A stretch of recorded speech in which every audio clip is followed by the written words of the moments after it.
So it's hard to believe, but Impact Wrestling has been around for 21 years, and it's hard to believe that this upcoming weekend will be the 19th Bound for Glory. I thought it was very silly back in the day when they essentially called something their WrestleMania and put their stamp on it, because they were already running 12 pay-per-views a year when they just kind of threw a dart at a dartboard and said, this is going to be our WrestleMania, right? WrestleMania, we know it's kind of something like Starrcade. They kind of came organically. Starrcade and WrestleMania were those brands' biggest shows based on the fact that they were the first shows for those brands, and they kind of came organically as the first time either of those companies, WCW and WWE, were on pay-per-view.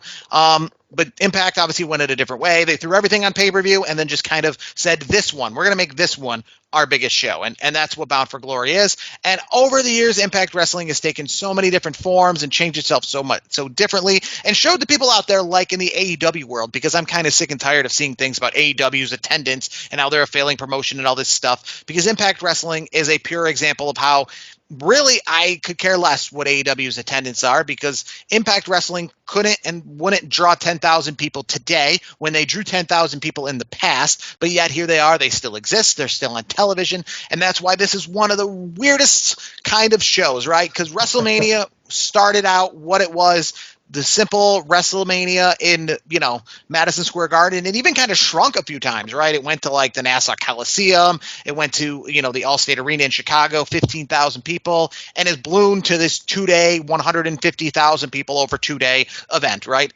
Bound for Glory has done the opposite of that, right? It's gone from being an event in size, regular arenas that AEW is running today, 15,000 people, if you will, kind of arenas, to something that is a much smaller scale basis. But they're making it work, and What's it still exists. exists. Of the arena? So they're gonna be near Chicago, right? And it's They're like going to be near Chicago, like 5,000-6,000. Yeah, it's probably about 1,000 people, in the venue at Cicero Stadium. But I want to say this much. So it's the 19th Bound for Glory, and forgetting all the schematics of Impact Wrestling, being hard to kill and still existing and all that stuff, I just want to say right on the surface, and I went to Bound for Glory last year just because of its locale, but I want to say the card for this year's, forget what the Impact, Bound for Glory, whatever company it even involves is, I'm really wanting to see some of these matches, specifically Will Ospreay and Mike Bailey. Mike Bailey, if you're not familiar with Speedball Mike Bailey, he is the current day Kenny Omega, right? He is the guy who's not affiliated directly with one company, but he is really making a name for himself. I've seen him in GCW. I've seen him in New Japan. I've seen him in Impact. I've seen him in all these other different Ring of Honor. I've seen him in all these different companies make appearances. And the thing about this card, too, is that you don't have to care about the stories, because some of these matches are similar to why I watched Wrestle Kingdom back in the day, because you're like, that's just a really good match. I want to see those guys go at it, right? I don't need the stories, and that's what this card kind of shows you. So specifically, Will Ospreay and Mike Bailey, when I heard Will Ospreay was going to be on the show, I was like, that's awesome. He is one of the hottest, and not just Mike Bailey, right? Will Ospreay and Mike Bailey, I think, are the two hottest non-WWE, AEW wrestlers on the planet right now, respectively. Will Ospreay's been coming up for the years through New Japan. Like I said, Mike Bailey, the same, right?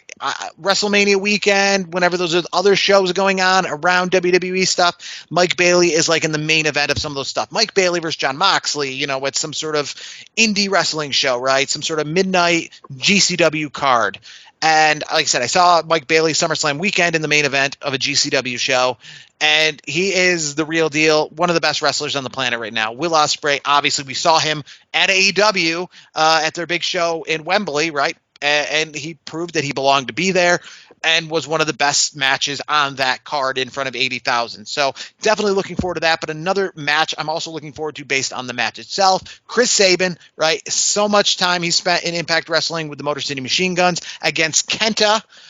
We obviously know that his time in WWE didn't pan out the way it was supposed to, but the reason he was such a big deal when he came into WWE is because people knew who he was and knew the background that he had. And yes, he's not in WWE anymore, but his resume still speaks for itself. I could care less. This is for the Impact Division Championship, but most importantly, Kenta versus Chris Sabin. I think that is, for what people like in AEW, some of these matches are what those matches are going to deliver that you're used to seeing in AEW. 25 minutes of hard-hitting good wrestling, who cares about the story kind of matches. And then if you kind of want the story and you kind of want the gimmick of some people who've had that WWE name, right? Because I don't necessarily know what kind of amazing match I'm going to put on, but Trinity, formerly known as Naomi in WWE versus Mickie James. I mean, who doesn't want to see that, right? And wait, you know what? Think of another WWE name, Zachary Wentz. Remember, he was in NXT. Remember, before he got let go. So he's with Trey Miguel with the Rascals. So that Trey Miguel is one of the hotter people who I've seen on the independent circuit for years, right? From Impact Wrestling, he's been there a while.